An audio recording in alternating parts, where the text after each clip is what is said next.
Installing a DIMM.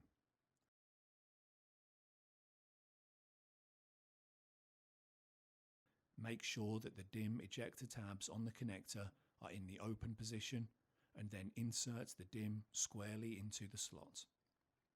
The DIMM fits tightly in the slot, but it should go in easily. If not, realign the DIMM with the slot and reinsert it. Close and secure the controller cover. Reinstall the controller into the system. Refer to the video titled Installing the Controller Module for the procedure. After installing the controller module, you will need to complete the following actions. Run diagnostics.